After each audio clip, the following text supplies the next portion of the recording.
श्री रामचरितमानस पंचम सोपान सुंदरकांड में अभी तक आपने सुना कि हनुमान जी महाराज लंका में पहुंच चुके हैं। अशोक वाटिका में उन्होंने माता सीता को देखा है कि वो अकेले सर नीचे करके बैठी हुई हैं और उसी समय रावण अपने दल बल के साथ अशोक वाटिका में पहुंचता है और माता सीता से कहता है मैं तुम्हारी दासी बना दूंगा अपने सभी रानियों को, यह मेरा प्रण है। तुम एक बार मेरी ओर देखो तो सही।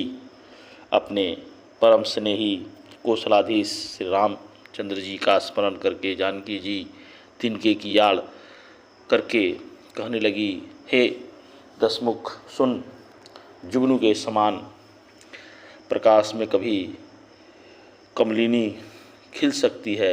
जानकी जी फिर कहती हैं कि तू अपने लिए ऐसा ही मन में समझ ले, रे दुष्ट, तुझे श्री रघुवीर के बाण की खबर नहीं है। हे पापी, तू मुझे सुने में हर लाया है। रे अधम निर्लज, तुझे लज्जा नहीं आती। अपने को जुगनू के समान और रामचंद्र जी को सूर्य के समान सुंदर और सीता जी के कठोर वचनों को सुनकर रावण तलवार निकालकर बड़े गुस्से से आकर बोला, हे सीते, तूने मेरा अपमान किया है। मैं तेरा सिर इस कठोर कृपान से काट डालूंगा, नहीं तो जल्दी मेरी बात मान ले। हे सुमुखी, नहीं तो जीवन से हाथ धोना पड़ जाएगा। ऐसा रावण ने माता सीता को कहकर डराने की कोशिश की। तब माता सीता ने कहा, हे दशग्रीव, प्रभु की भुजा जो श्याम कमल की माला के समान सुंदर और हाथी के सूढ़ों के समान पुष्ट और विशाल है, या तो वह भुजा ही मेरे कंठ में पड़ेगी या तेरी भयानक तलवार ही। रे सठ, सुन, यही मेरा सच्चा प्रण है। आगे माता सीता कहती हैं, हे चंद्रहास, तलवार श्री रघुनाथ जी के विरह की अग्नि से उत्पन्न मेरी बड़ी भारी जलन को तू हर ले। हे तलवार, तू शीतल, तीव्र और श्रेष्ठ धारा बहाती है, अर्थात तेरी धारा ठंडी और तेज है। तू मेरे दुख के बोझ को हर ले। ऐसा माँ सीता ने रावण के तलवार चंद्रहास के में वर्णन किया। माता सीता के ये वचन सुनते ही वह मारने दौड़ा। तब मैदानों की पुत्री मंदोदरी के ने नीति कहकर उसे समझाया। तब रावण ने सब रानियों राक्षसियों को बुलाकर कहा कि जाकर सीता को बहुत प्रकार से भय दिखाओ, उसे डराओ, जिससे कि वह डरकर मुझे अपना ले। तब यदि महीने भर में यह कहा न माने तो मैं इसे तलवार निकालकर मार डालूँगा। ऐसा भय दिखाओ। वैसा आदेश अपने सभी राक्षसनियों को रावण देता है। रावण घर चला गया। इस आदेश को देखकर यहाँ राक्षसनियों के समूह बहुत से बुरे रूप धरकर माता सीता को भय दिखाने लगी। रावण के आदेश के अनुसार उसमें से एक त्रिजटा नाम की राक्षसी थी। उसकी श्री रामचंद्र जी के चरणों को में प्रीति थी और वह विवेक ज्ञान में निपुण थी। उसने सबों को बुलाकर अपना स्वप्न सुनाया और कहा, सीता जी की सेवा करके अपना कल्याण कर लो। सपने में मैंने देखा है कि एक बंदर ने लंका जला दी और राक्षसी की सारी सेना मार डाली गई। रावण नग्न और गधे पर सवार है, उसके सिर मुड़े हुए हैं, 20 भुजाएं कटी हुई हैं। इस प्रकार वह दक्षिण यमपुरी की दिशा में जा रहा है और मानव लंका विभीषण ने पाई है। नगर में श्री राम जी की दुहाई फिर रही है। तब प्रभु ने सीता जी को बुलाव भेजा है। मैं पुकार कर निश्चय के साथ कहती हूँ कि यह स्वप्न कुछ ही दिनों के बाद सत्य होकर रहेगा। उसके वचन सुनकर सब राक्षसियाँ डर गईं और जानकी जी के चरणों में गिर पड़ीं। ऐसा माता त्रिजटा ने सभी राक्षसियों से कहा। तब इसके बाद वे सब जहाँ तहाँ चली गईं और सीता जी मन में सोचने लगी कि 1 महीना बीत जाने पर नीच रावण मुझे मारेगा। सीता जी हाथ जोड़कर त्रिजटा से बोली, हे माता, तुम मेरी विपत्ति की संगिनी है, जल्दी कोई ऐसा उपाय कर जिससे मैं शरीर छोड़ सकूं। विरह असह हो चला है, अब यह सहा नहीं जा रहा है। तब त्रिजटा ने काठ लाकर चिता बनाकर सजा दे। हे माता, फिर उसमें आग लगा दे। हे सियानी, तुम मेरी प्रीति को सत्य कर दे। रावण की सूल के समान दुख देने वाली वाणी कानों से कौन सुनेगा। ऐसा वचन माता ने त्रिजटा से कहा। सीता के वचन सुनकर त्रिजटा के चरण पकड़कर उसे समझाया और प्रभु का प्रताप, बल और सुयश सुनाया। उसने कहा, हे सुकुमारी, सुनो, रात्रि के समय आग नहीं मिलेगी। ऐसा कहकर वह अपने घर चली गई। सीता जी मन ही मन कहने लगी, क्या करूं, विधाता ही विपरीत हो गया। न आग मिलेगी न पीड़ा मिलेगी। आकाश में अंगारे प्रकट दिखाई दे रहे हैं, पर पृथ्वी पर एक भी तारा नहीं आता। चंद्रमा अग्नि में है, किंतु वह भी मानो मुझे हतभागिनी जानकर आग नहीं बरसाता। हे अशोक वृक्ष, मेरी बिंतु सुन, मेरा शोक हर ले और अपना अशोक नाम सत्य कर दे। तेरे नए नए कोमल पत्ते अग्नि के समान हैं। अग्नि दे, विरह रोग का अंत मत कर, अर्थात विरह रोग को बढ़ाकर सीमा तक पहुंचा। सीता जी को विरह से परम व्याकुल देख कर वह क्षण हनुमान जी को कल्प के समान बीता। आगे कहते हैं, तब हनुमान जी ने हृदय में विचार कर सीता जी के सामने अंगूठी डाल दी, मानो अशोक ने अंगारा दे दिया। यह समझकर सीता ने हर्षित होकर उठकर उसे हाथ में ले लिया। तब उसमें राम नाम से अंकित अत्यंत सुंदर और मनोहर अंगूठी देखी। अंगूठी को पहचान कर सीता जी आश्चर्यचकित होकर उसे देखने लगी और हर्ष और विषाद से हृदय में अकुला उठी। वो सोचने लगी, माता सीता सोचने लगी कि श्री रघुनाथ जी तो सर्वथा अजय हैं, उन्हें कौन जीत सकता है। और माया के उपादान से सर्वथा रहित दिव्य चिन्मय अंगूठी बनाई नहीं जा सकती। सीता जी मन में अनेक प्रकार के विचार कर रही थी। इसी से में हनुमान जी मधुर वचन बोले। वे श्री रामचंद्र जी के गुणों का वर्णन करने लगे, जिसे सुनते ही सीता जी का दुख भाग गया और वे कान और मन लगाकर उसे सुनने लगी। हनुमान जी ने आदि से लेकर सारी कथा कह सुनाई। सीता जी बोली, जिसने कानों के लिए अमृत रूप का यह सुंदर कथा कही, वह हे भाई प्रकट क्यों नहीं होते। तब हनुमान जी पास चले आए। उसे देखकर सीता जी मुख फेर कर बैठ गई।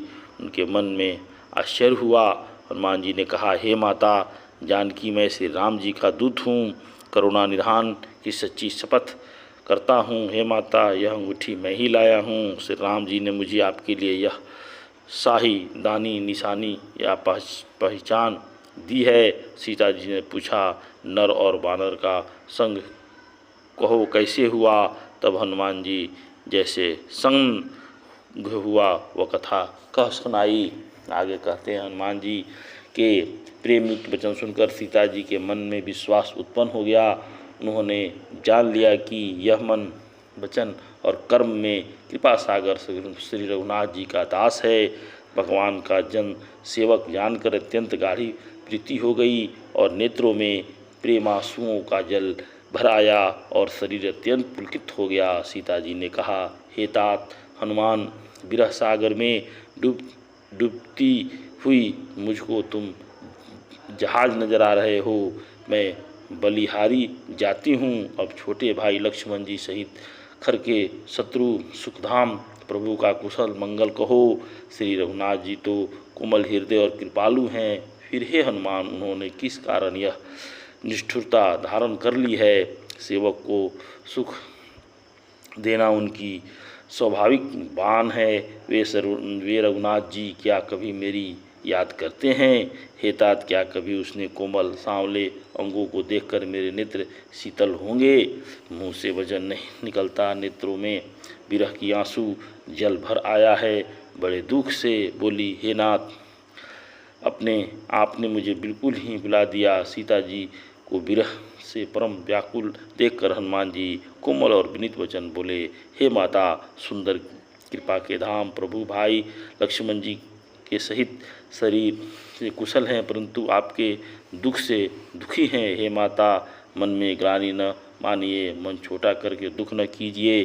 श्री राम जी के हृदय में आपसे दुना प्रेम है और आपके बिना प्रभु, हे माता, आप धीरज धरकर श्री रघुनाथ जी का संदेश सुनिए। यह कहकर हनुमान जी प्रेम से गदगद हो उठे। उनके नेत्रों में प्रेमांसुओं का जल भर आया। हनुमान जी बोले, श्री राम जी ने कहा है कि हे सीते, तुम्हारे वियोग में मेरे लिए सभी पदार्थ प्रतिकूल हो गए हैं। वृक्षों के नए नए कोमल पत्ते मानो अग्नि के समान, रात्रि काल रात्रि के समान, चंद्रमा सूर्य के समान और कमलों के वन भालों के वन के समान हो गए हैं। मेघ मानो खौलता हुआ तेल और बरसा रहे हैं।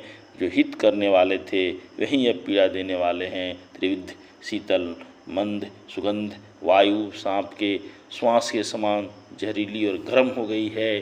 मन का दुख कह डालने से भी कुछ घट जाता है, पर कहूँ किससे, यह दुख कोई जानता नहीं। हे प्रिय, मेरे और तेरे प्रेम का तथ्य रहस्य एक मेरा मन ही जानता है और वह मन सदा तेरे ही पास रहता है। बस मेरे प्रेम का सागर इतने में ही समझ ले।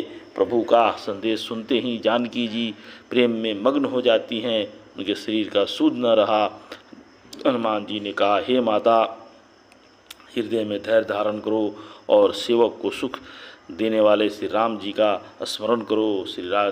श्री रघुनाथ जी की प्रभुता को हृदय में लगाओ और मेरे वचन सुनकर कायरता छोड़ दो। राक्षसों के समूह पतंगों के समान और श्री रघुनाथ जी के बाण अग्नि के समान है। हे माता, हृदय में धैर्य धारण करो और राक्षसों को जला ही समझो, ये और इससे तनिक भी नहीं डरो। श्री राम जी ने यदि खबर पाई होती तो वे विलंब न करते। हे जानकी जी, राम वाण रूपी सूर्य के उदय होने पर राक्षसों की सेना रूपी अंधकार कहाँ रह सकती है। हे माता, मैं आपको अभी यहाँ से लिया जाऊँ, पर श्री राम जी की शपथ है, मुझे प्रभु जन ने आज्ञा नहीं दी है। अतः हे माता, कुछ दिन और धीरज धरो। श्री राम जी वानरों सहित यहाँ आवेंगे और राक्षसों को मारकर आपको ले जाएंगे। नारद आदि ऋषि मुनि तीनों लोकों में उनका यश गावेंगे। सीता जी ने कहा, हे पुत्र, सब वानर तुम्हारे ही समान नन्हे नन्हे से होंगे। राक्षस तो बड़े बलवान और योद्धा हैं। अतः मेरे हृदय में बड़ा भारी संदेह हो रहा है कि तुम जैसे मानव राक्षसों को कैसे जीतेंगे। यह सुनकर हनुमान जी ने अपना शरीर प्रकट किया और विशाल किया। सोने के पर्वत सुमेरु और के आकार और अत्यंत विशाल शरीर था, जो युद्ध में शत्रुओं के हृदय भय उत्पन्न करने वाला अत्यंत बलवान और वीर था। तब उसे देखकर सीता जी के मन में विश्वास हुआ कि हनुमान जी ने फिर छोटा सा रूप धारण कर लिया। जब माता सीता के मन में विश्वास हो गया कि ये वानर राक्षसों से युद्ध कर सकते हैं। हे माता, सुनो, वानरों में बहुत बल बुद्धि नहीं होती, परंतु प्रभु के प्रताप से बहुत छोटा सर्प भी गरुड़ को खा सकता है। अत्यंत निर्बल भी महान बलवान को मार सकता है।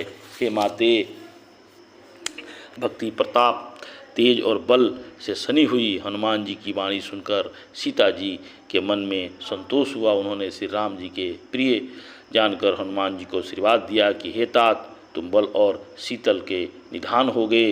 हे पुत्र, तुम अजर बुढ़ापे तक रहित अमर और गुणों के खजाने हो गए। श्री रघुनाथ जी तुम पर बहुत कृपा करें, प्रभु कृपा करें। ऐसा कानों में सुनते ही हनुमान जी पूर्ण प्रेम में मग्न हो गए। हनुमान जी ने बार बार सीता जी के चरणों में सिर नवाया, फिर हाथ जोड़कर कहा, हे माता, अब मैं कृतार्थ हो गया। आपका आशीर्वाद अचूक है, यह बात प्रसिद्ध है। हे माता सुनो, सुंदर फल वाले वृक्ष को देखकर मुझे बड़ी ही भूख लग रही है। सीता जी ने कहा, हे बेटा सुनो, बड़े भारी योद्धा राक्षस इन वन की रक्षा करते हैं। हनुमान जी ने कहा, हे माता, यदि आप मन में सुख माने प्रसन्न होकर आज्ञा दे तो मुझे उनका भय तो बिल्कुल ही नहीं है। हनुमान जी को बुद्धि और बल में निपुण देखकर जानकी जी ने कहा, जाओ हे तात, श्री रघुनाथ जी के चरणों के हृदय में धारण करके मीठे फल को खाओ। वे सीता जी को सिर नवाकर चले और बाग में घुस गए। फल खाए और वृक्ष को तोड़ने लगे। वहाँ बहुत से योद्धा रखवाले थे, उसमें से कुछ को मार डाला और कुछ जाकर रावण से पुकार किए।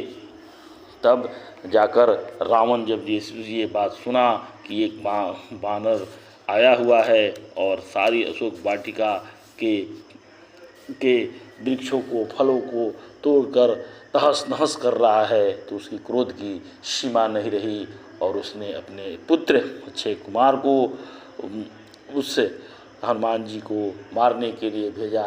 आपको आगे की कथा मैं आपको अगले भाग में सुनाऊंगा। जय श्री राम, जय श्री राम।